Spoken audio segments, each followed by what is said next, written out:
All right, and we're live. Karel Ullner, welcome.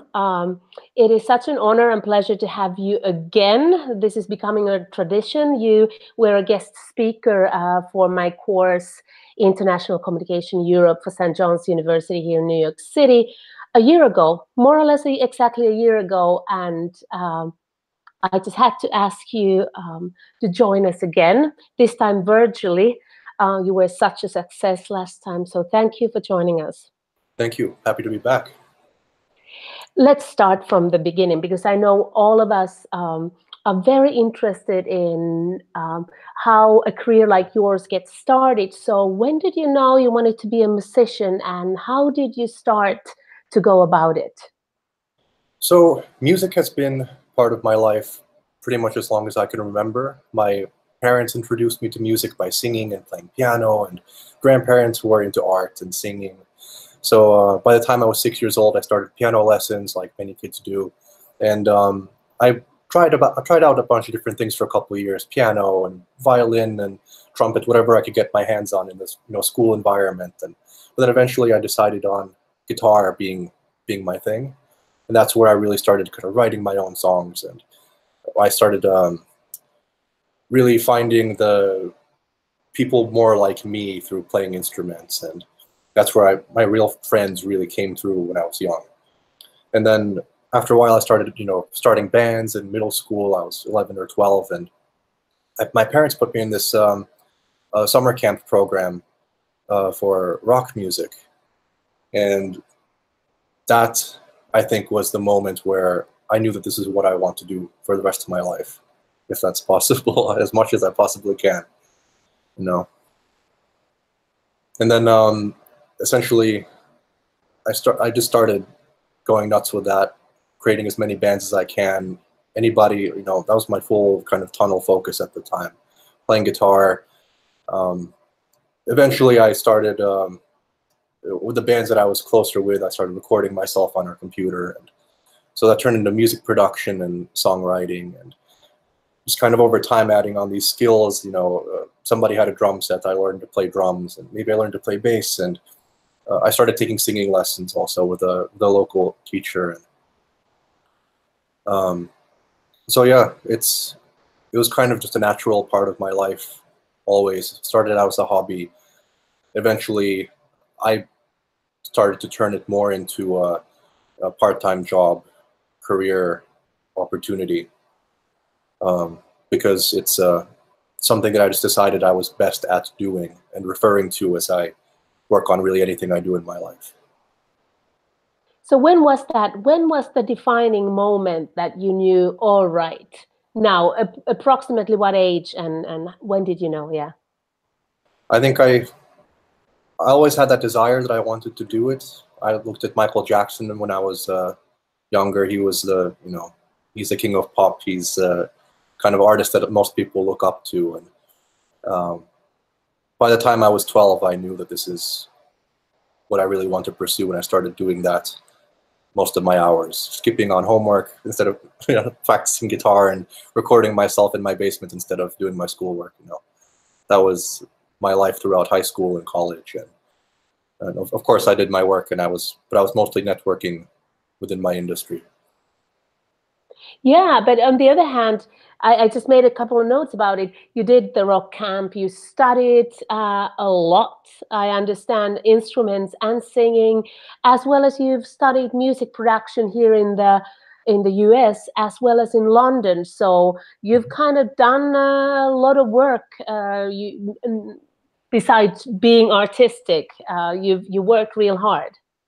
So yeah, the decision to do music industry studies and music production studies in college, due to making these bands and always writing songs and putting out my own EPs already in high school, I knew that I just didn't feel a pull towards anything else. This was this is all I really knew I wanted. My passion was there. I knew that if there's something I'm going to put my all towards, it's music. So I put my all through college. I didn't really have a traditional college experience where I was looking at every program in the U.S. I looked at, I got into Berklee College of Music. I looked into Nashville and L.A., all the cities, Miami with music scenes. Of course, NYU in the city and New York City. At the time, I didn't consider going abroad, but I ended up going to actually College of St. Rose in Albany for 2 years, because mainly for the reason that they offered a little bit of everything, so I could become a jack of all trades. That was my focus at the time. And I was close enough to New York City where I could drive back and do internships and work at a studio. For example, Soundtrack Studios in New York City, where they were kind enough to have me as an intern, where they have big stars coming in to do voiceovers for films. They mix these blockbuster movies, and that was really exciting for me. It was more exciting for me than really being on college campus at the time. So that was, the more I started doing that, I realized I have to really be in a big city. Then I tried multiple times to transfer for various reasons. It didn't pan out. But then London presented itself as an opportunity. They had a little bit different of a system, which kind of allowed me to transfer into a very similar program, but the focus was all on artist development at that point. It was less, more so entrepreneurial, focus on being an artist rather than more broad marketing studies or liberal arts studies. There was none of that at that point. That's very interesting. Can you tell us a little bit more now that you clearly did your research and then decided to go to London? How would you generally say, what are the differences between studying music in the US and in London? Of course, understanding that there are different kinds of programs in the UK and in the US, and they can vary a lot. But can you tell us some core differences? So there's, I think the main difference between the US and Europe in general, just talking about the music industry, not just the schools, but the music industry as a whole, is that Europe has a lot more government systems to begin with that fund these artistic projects. For example, in the UK, I learned that there's government grants that are given to artistic startups because they recognize the entertainment industry as being just as much of an important part of the economy as, banking or being a doctor or these other professions. In the US, these programs are not as focused on, so there isn't really funding for that. The view is more so if you have a successful startup, people will invest in it eventually, which makes it much harder to start in the US. You might get a lot of access to connections, ultimately being the major labels are all in the US, in LA and Nashville. But to get your foot in the door, you do need a little bit of that foundation somewhere else, probably. It's not as easy as moving to the city and starting to meet people necessarily. You have to get some kind of leverage somewhere else. It makes it easier to come to the US, where at the same, it's also important to remember, let's say the UK, it's much easier to view that as one market. In the US, you have LA, Nashville, New York, they're all technically separate markets, very different kinds of people and cultures. So it's, you can't really view being an artist in the US as kind of dominating the market. You have to kind of take it one city at a time, and until you get enough hype that you can really, you're starting to get the traction in other cities just by having so much hype in one city, for example. In the UK, there's much more kind of a maybe more homogenous culture, where it's much easier to spread from city to city. People have more similar views. So going back to the music school, the UK school had a much more free kind of a. They were more. What's the best way to put it? They were a little bit more self-aware. They were okay with giving people these very well-rounded practical views, because there isn't that kind of competitive nature that if I give somebody like my secrets, then it's not, you know, you're not going to, they'd steal your business or something, you know? In the US, there is kind of a, because it's the competition is so high, it's harder to really kind of get inside information about how to start yourself up. And again, there's these other programs that allow you to actually get funding for your first company once you have the pieces together. And there's therefore there's a healthier underground scene where people are able to try stuff out without it being a huge risk, and there's people who are able to support it. Clubs are able to support many more ideas than they are here, because they're not strapped for cash like in New York City. If you have one bad act one night, you can never have them back, because, you know, you lose customers, or the other bar might get, you know, they might get your customers or something. There's less of that kind of a mentality in the UK. This was excellent. I'm sure that the very same patterns apply to several European countries, at least the bigger ones, at least Northern European countries, and also, let's say, within the film industry or even visual arts. I think the sort of mentality is the same, and also the market size. US is so diverse and so competitive. Very interesting. So tell us a little bit about your style, your art. What kind of music do you do, and how did you choose this genre, this kind of art, if you like? So back in the day, when I started playing music, of course, everyone starts playing classical music. You go to piano lessons, you learn all the Beethovens and Mozarts and all that stuff. And my grandmother was, of course, very supportive of that. She showed me Elvis and got me a little bit more into rock music, which my parents, of course, were into rock music growing up in the 80s. They listened to the Police and Michael Jackson and Van Halen and bands like that. And yeah, I became curious listening to Van Halen and Michael Jackson's Beat It. I started making these connections about, you know, who's playing on whose records, and that, which led me down more of a path in discovering new bands on my own. So then I got really into heavy metal music by middle school. A lot of my bands at that time were all about playing Metallica covers, and we played a bunch of gigs where we play Rage Against the Machine, like cover gigs, Metallica, Rage Against the Machine. But that those were the days when I just, all I wanted to do was play guitar. I didn't think about business at all. I just wrote songs. Just wanted to figure out, you know, how can I get my first gig? Because at the time, especially in the US, like, there's not much access. If you're 12 or 13, like, you can't really get a gig anywhere. So I took every community opportunity that existed, like Battle of the Bands or something, and I'll put together a performance for that. And the more I got to do that, I became more ambitious. I wanted to, you know, I looked up to the stars that existed at the time and thought, I want to do this. How can I do this full time, and how can you make a living on doing this? So then, by high school, I had really looked into a lot more styles of music. Like heavy metal led me to listen to Skrillex, which then brought me into dance music and back around to pop music. And then in college, of course I was in like a jazz kind of influenced program. A lot of college programs focus on jazz.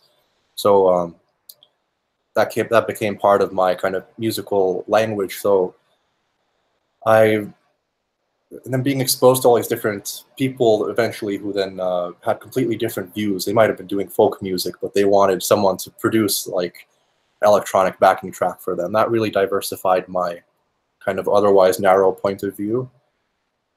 So I started viewing music much less by genres or styles. I kind of started viewing music as rather a technique to make people feel something.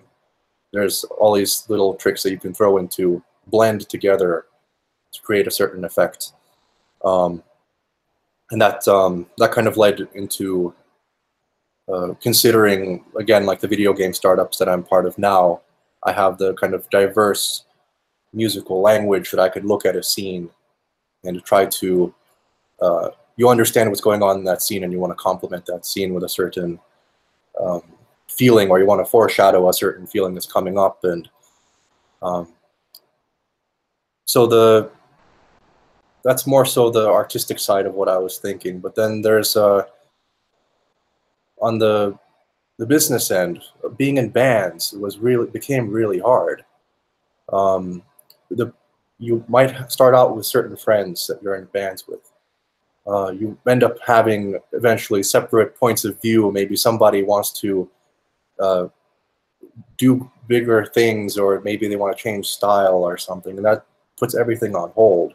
You can't really develop something unless people are on the same page. So which led me to make my own solo music for a long time. I still kept with rock music, but eventually started throwing electronic music in, which helped me basically make a much more, when I started turning more to EDM, I was able to put on my own shows without somebody holding me back in that group. It kind of started out of necessity. But then I recognized also how the EDM world was is way more fast-paced, connecting with other people than other genres. Because so much music is shared online, you can just hit someone up on social media and you might end up collaborating with them if they have a similar vision. It's much easier to go through these different scenes in that way than also just the nature of EDM is much more social, for example, than being in a kind of a quiet folk group where it's more of an introverted experience. It kind of just sort of panned out, you know. While I wanted to grow my career, I just happened to make certain choices based on the music I liked. It turned into much easier to grow my own project, you know. Is there something, does that make sense, or am I missing something? No, that's fascinating. And then, of course, immediately something that comes to my mind is, first of all, how your European background plays into your sort of your choice. And then, because I'm thinking a lot of EDM stars come from Europe.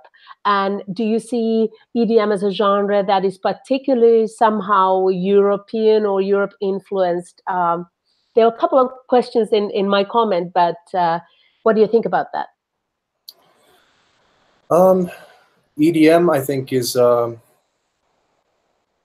it started out actually in Chicago with house music, but just like rock music kind of bounced around from continent to continent, each influencing each other over time. I think just the most recent trends had come out of Europe. The Europeans took that American underground concept and they turned it into something bigger, where people put on these illegal raves in random places, and it was exciting to go to this place and just kind of dance. And it wasn't really about, at that time, it wasn't about the DJs, it wasn't about the artists. It was kind of, the DJs themselves were trying to play music that wasn't otherwise available to pop radio or in other clubs. So the EDM, the way that we know it now, I guess it's really started in the 90s. That was the first kind of surge of EDM where the DJs started to become known as public figures. And a lot of them happened to be European, because that's where that was happening first. But, and that, I would view what's happened in the 2010s as a kind of development on that. It went away for a while, and it just developed further into something that it was the right place and the right time for it to. David Guetta releasing certain music, Swedish House Mafia having very kind of pop music sort of came together with EDM at that time, which made it possible for it to become mainstream. I don't think these kinds of things happen all the time in all genres. I don't think it has anything to do with being on a certain continent over the other, but the big difference really was social media. That's kind of homogenized the world scene. It's made it possible for someone in Africa to share their music in the US, where in the past they might not have had access to any music in the US, and vice versa. So you have maybe there are some differences, of course, like culturally, like hip hop is more so American than European. So you'll find there's more, you'll hear more hip hop in American clubs than you do in European, where ironically they're playing more house music, and because of their cultural roots, they throw in different influences. Let's say Scandinavian, like trance groups like Above and Beyond, or their music is much more melodic. It's not necessarily about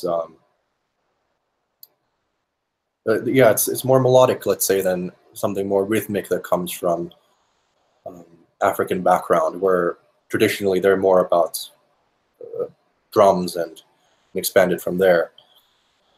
But yeah, that's traditionally this is a case, but I don't think that it's going to be necessarily the case much longer. The internet has allowed access to all kinds of music, and if the right pieces come together, something can really become popular anywhere. And that's what independent artists take advantage of today. It is fascinating because we've talked a lot, or people who look at globalization and cultural products talk a lot about the degree in which cultures become homogenized or not. And you can still find traces of sort of traditional and national cultures, but your thesis is not so much longer.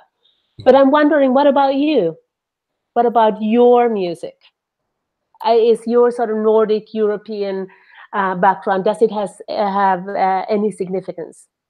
Yeah, definitely. The music that, well, traditionally the Nordic music is much more melodic. Over the last 20 or so years, the pop music globally has been influenced by Swedish songwriters working behind the scenes for lots of different major pop acts, starting with Backstreet Boys and Britney Spears to, up to today, where that sort of melodic, hooky kind of pop sound has become ingrained in our kind of permanently in our pop music now, which of course that was influenced by many before them, but they really focused on that piece. They didn't think about lyrics necessarily. They might not have spoken English, but they like as a first language, but they figured out that if you write a really catchy melody with a great beat that people can vibe to, people might not care what you're saying. It's much easier to spread that kind of music internationally, where you don't have to speak a certain language. And that's definitely influenced me. I'm personally, like, I think about, I have more of like a producer mind where I put all kinds of pieces together. I don't really sit down and like write lyrics and stuff. I try to figure out what does, I look at culture and I try to make something that represents that.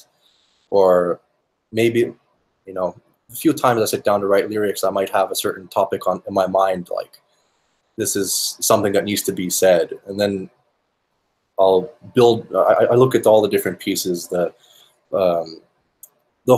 production as a whole rather than certain piece. And even though like English is with Finnish my first language, it's still not it's not my primary focus to write lyrics. But so that gives me that freedom to blend lots of more styles. Let's say most recently the successes we've had been with dance music. It happened to be so because I made an EP back in 2015 where I made electronic country songs. Like I put, melodic melodies with trap beats, and one of the songs just happened to take off when I spoke to a PR company about that song. It was named Closer to My Body. That one, among many other people who spoke to me about it, they told me that's what you should do. This is different, but it's relevant. And so people would promote it, and it's something that, still had that piece of me that defined my sound. So I started writing more songs that were making more productions that were dance music based, but blended other genres. I kept kind of narrowing it down. And at that point, I also started collaborating with my sister because I knew I needed a female vocalist for some of the songs. And her strength is Exo Jani, who I collaborate with now. We have the duo. She's a dancer, singer. She's more of a lyricist than I am. So it pairs up. We pair up very nicely. Then we don't really step on each other's toes about stuff that we know. So so then, kind of fast forwarding, we were trying to then also put on shows where trying to figure out, like, when we play this live, like what are people feeling? Because we spent all this time, in the studio at home just making stuff and not knowing how people feel about it.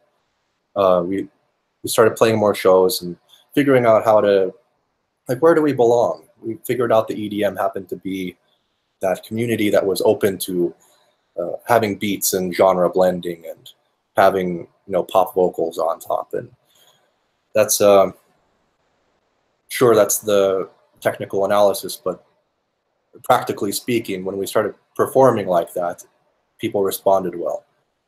That's so that we kept on going with it. And then we developed a song called We Get High, which got us on the Billboard charts for the first time.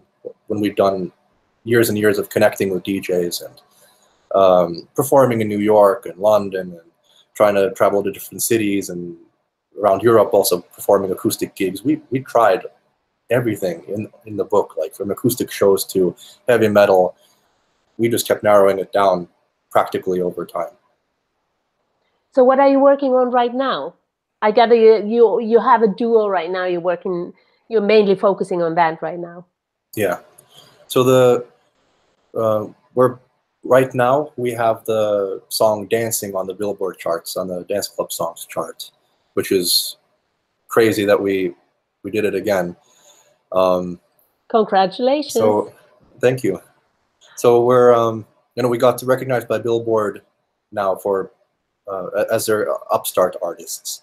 So we're I guess they recognize as a independent force that I guess should be paid attention to. That's what they had that certain blog post every once in a while where they put new artists, and we got put on that, which we're really happy about. But I don't really think about what we're doing in those terms. I'm always thinking the next step and the next step. If I put on a really good show the night before, I figure out what was really good about that, and I want to do it again and do it even better next time. So I want, of course, we want to make our fans happy by making more songs like the songs that people like, but we're going to keep experimenting and making more songs where people get to know about what we're thinking, rather than it being about where our songs in the past have been about being in the club and just having a good time. We want to see if we can make something a little bit even more individual and blend genres in another way that haven't been done before. Now that we have this new platform, maybe we can do something a little bit differently than we have in the past. So let's talk about people. Let's talk about our audiences. What is your relationship with your fans and your audiences? How do you define your audiences? Who are they when you're trying to reach out? And how do you communicate with your fans? So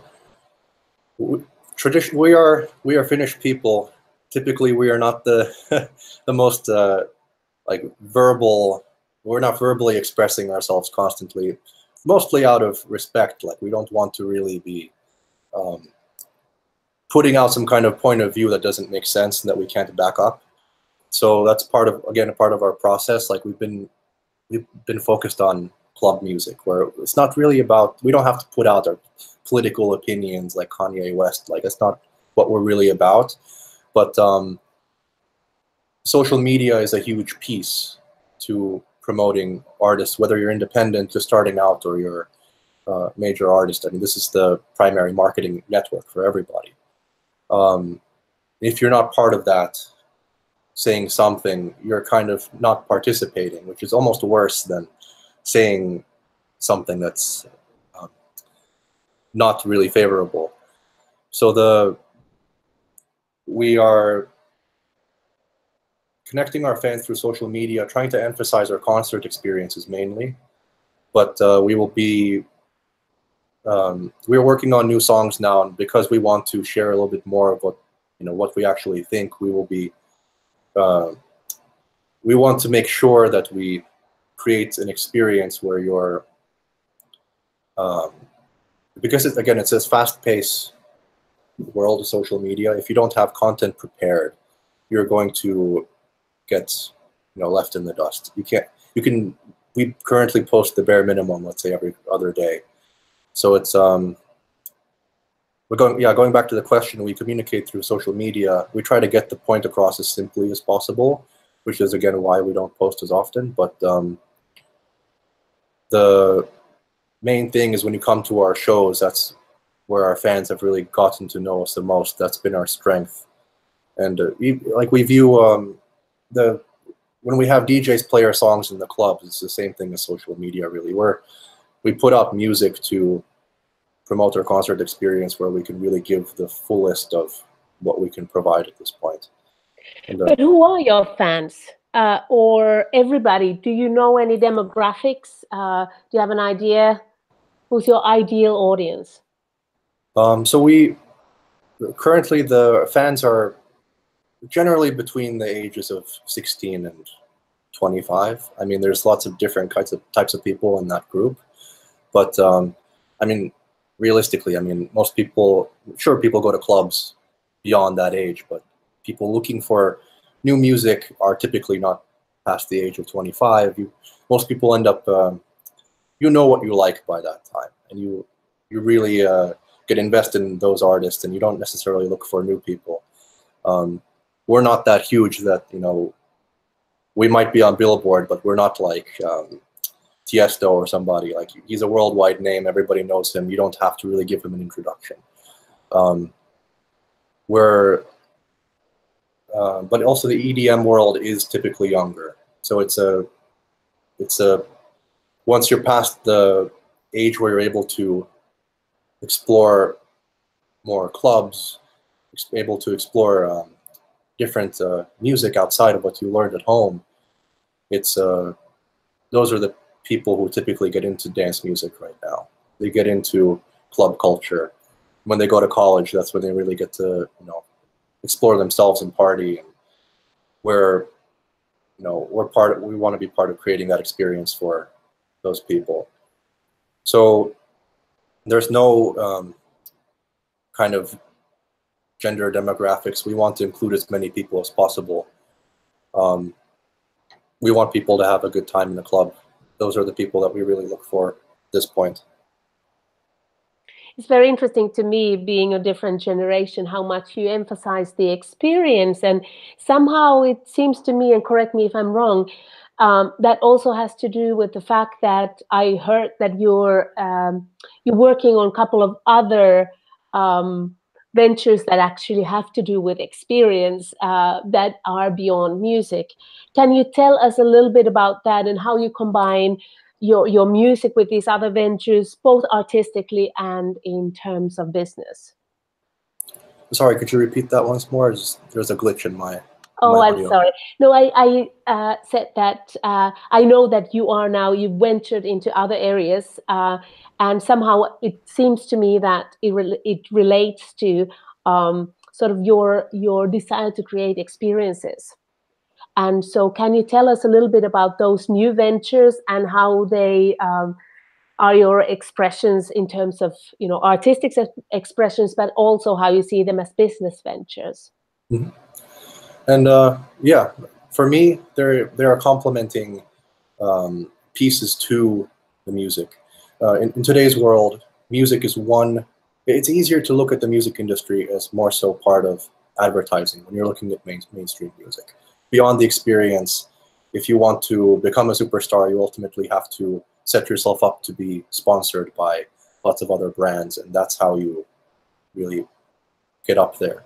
But we want to do it. We're trying to hold on to that experience factor as much as possible. So being part of creating our own clothing brand, for example, or being part of the process creating a video game for an upstart company or something like that. It's our way to express ourselves in an authentic way without kind of losing our kind of the core values and that we started with. But at the same time, of course, there's out of respect for the other founders of the companies, that's not necessarily their view. They might have they have different backgrounds, completely different focuses. My job is to bring my perspective from the artistic and branding points of view to the equation. So to help, what does it take to build a brand? What does it take to make it inspiring, capture the message in an inspiring way? Or let's say it's a video game. Like, how can we, make the story even better? How can we, really whatever piece it is. So when I come into the equation, I don't really look at myself as any kind of like title. I'll just look at what can I possibly help in improving. And I try to take on all those responsibilities as much as I can. So, but a little bit more concretely, so Yeah. you're working both with fashion and with video games. So can you tell us, or are they still sort of beta at this point? You don't want to share? They're still in beta stages at this point. But what I can talk about is the Handsology brand. I met brilliant designer-focused lady here in Boston who had this idea of herself being Indian and growing up in India. She witnessed all these unskilled workers who are being taken advantage of by the manufacturing systems that are there currently. And again, with a designer background and her family having the graphic design kind of businesses, she wanted to create a clothing brand which paid artists fairly and help lift unskilled workers in India if that's possible. So the Handsology is, of course, a handmade clothing brand. It's going to be aimed at more so the high-cost market, but with our team together, we're aiming to make it a satisfying lifestyle experience that makes it feel really every bit worth it. When you buy maybe from another analogy, when you buy a sports car, like you buy a Bugatti, you better make sure that those $2 million were worth it, every inch of it. Mm-hmm. So that's kind of what we're focusing on at this point. Interesting. How do you have time for all of this? You're doing your art now. You told me just before we started, we went live on this, you told me you're studying some more business. How do you combine this business, your own art, and studies? I don't know. To be honest, I don't keep regular schedules at all. So like ever since I was in college, I just started viewing everything based on the goals that I want to achieve, and I just segment my life in whatever realistic way I can get it all done. I simultaneously have goals for what I want to do with our artist brand. I dedicate certain times to that. Mostly maybe let's say a couple days a week. I only write songs, or I only produce these demos, and then there's a certain I'll create a certain process for how that gets developed over time. But of course, you have to be realistic. There's a deadline. You try to plan the best you can to make sure you keep with the deadlines. And so then there's the other time that you have left. And realistically, I don't take vacations. I have very little time to.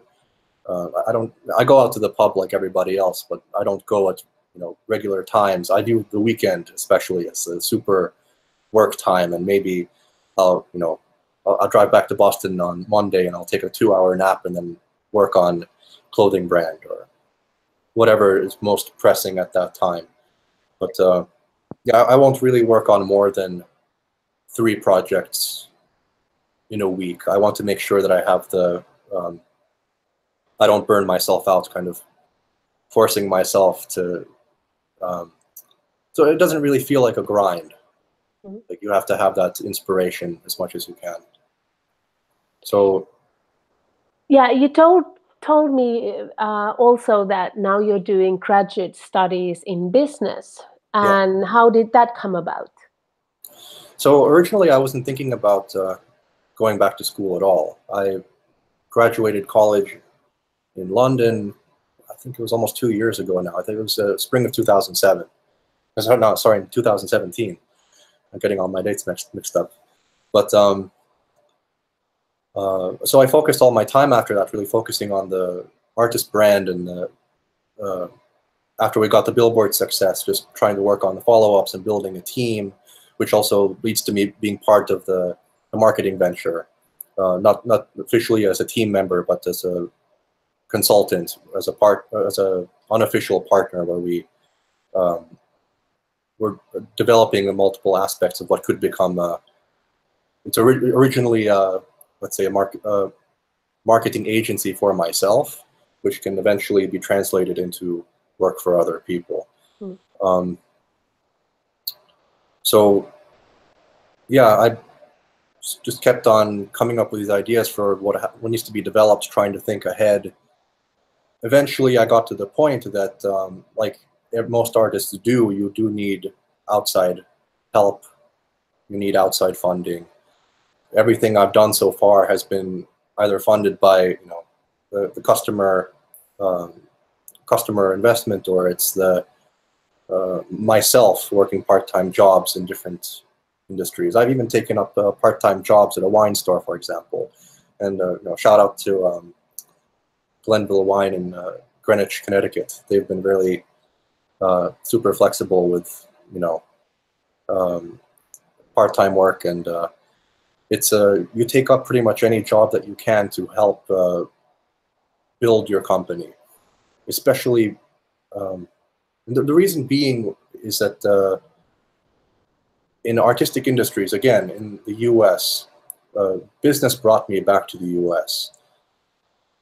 There isn't an infrastructure to get money for many startups in general, let alone artistic startups.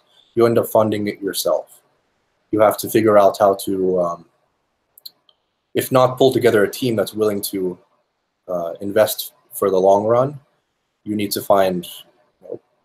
build up to a point that you can do a Kickstarter. Even these days, Kickstarters, you end up putting money to market a Kickstarter, which is ridiculous. It's not really an option anymore. So going back to school for semesters, doing a couple of classes about business entrepreneurial finance is super useful. I would recommend it for any artist. I mean, I already had that sort of business sense, but getting that really practical knowledge. What do you do when you're stuck?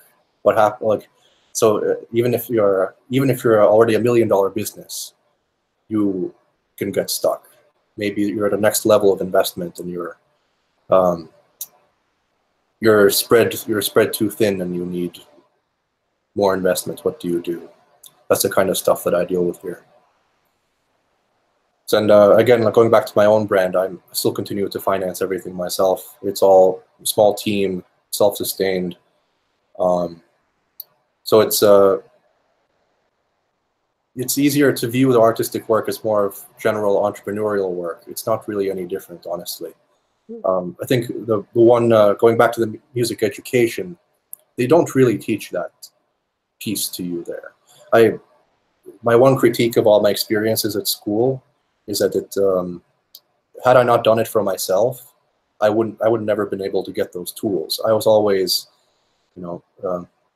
probably a good analogy is trying to look beyond the matrix. You know what I mean? Trying to understand, not just asking how, but why does this work a certain way?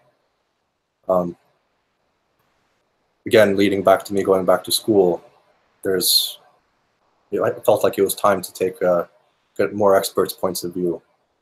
So never hurts to ask for help. Yeah, I was just going to actually ask you about that, but you already brought that, meaning if one wants to be an artist and has that passion that you have, what should one do? And you kind of laid it out right there. Your artistic passion isn't enough if you really want to make it. So let me switch my last question and say, what should somebody screening this, watching this now live or screening this later, if they don't know your art and your music, what one or two tracks should they listen to or videos should they watch, and where could they see you perform live? Because you clearly you mentioned that big part of you is that live experience. Yeah. So the next live experience is going to be in Brooklyn, New York, at this place called the Kingsland, which is near where a lot of those great venues are in Brooklyn, in case you hadn't been there before. We have a great lineup of electro pop music.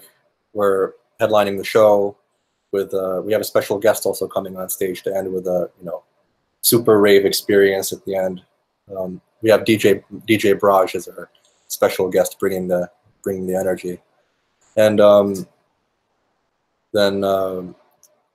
so yeah, we're working on also setting up shows in other cities. With the success of We Get High, and we released a song named Knocking on Love in between, and Dancing, which was our third single off our most recent EP that came out in July. We've started to see where people are actually hearing us. We're using, you're able to see now from Spotify where your listeners are, where your listeners are on Instagram, and you try to figure out, like, what do they like about what you do? Is it worthwhile, showing up? I think we're finally getting to that point where we can expand from where we're at and meet more of the people who've been supporting us abroad. And so yeah, the dancing is still rising on the Billboard club charts. I mean, the DJs, it was a slow start. I mean, the We Get High was a surprise because we collaborated with a company named Oracle Entertainment, who were super helpful when we needed that. We needed that help meeting some new people at the time. We connected with like thousands of DJs, and we sent out We Get High to them, and then they just kind of took off to the point where it was getting played regularly, so it made it to the Billboard club charts. And dancing is sort of a continuation of that. It's us trying something a little bit different, and we collaborated again with the Tiesto collaborator SWACQ for remixes, and we want to, again, the remixes. The whole point of our EPs is we want to make as many versions as we can. To let's say you don't like one version, there's another version, and it's still still get the idea of what we're about. Sorry, have I gone into? I went on a tangent, but dancing is yeah, that's our newest top single. We're working on lots of new material now. It's been on the charts and still rising for last month and a half or so. So this is all independent DJs playing the track. I mean, I don't know what to say. I'm just super grateful that they really like the track, and we try our best to make more tracks that they would like to play in the future. Okay, and one last question after the last question. Are you going to go international? We're already international in the sense that the DJs are all around the world, from Australia to South America to US and Europe. It's in that sense we're international, but we don't. We've just been making music all this time. We haven't been putting ourselves out there as like personalities, and we want to do that more. We're going to, with our next releases, we want to make sure that people are able to know who we really are, be able to be proud of what we represent, take everything to the next level. Hopefully, who knows how it's going to happen, but we'll be doing lots of planning over the next half year. Karel Ullner, wonderful. Thank you so much. We are sure that you are going to go to the next level and beyond. Thanks for talking to us. We hope that you'll be back next year again. Yes, thank you so much. Thank you. And before we finish, Karel, of course, what are your social handles? if people want to ask more, follow up on this chat. Yes, so you can find my duo music with Karel and XOJani at karelxojani.com. That's where you can find everything. But it's also our handles everywhere: Twitter, Instagram, Facebook, Karel XOJani. It's a place to go. Find everything that we're doing now. Excellent. Thank you. Thank you.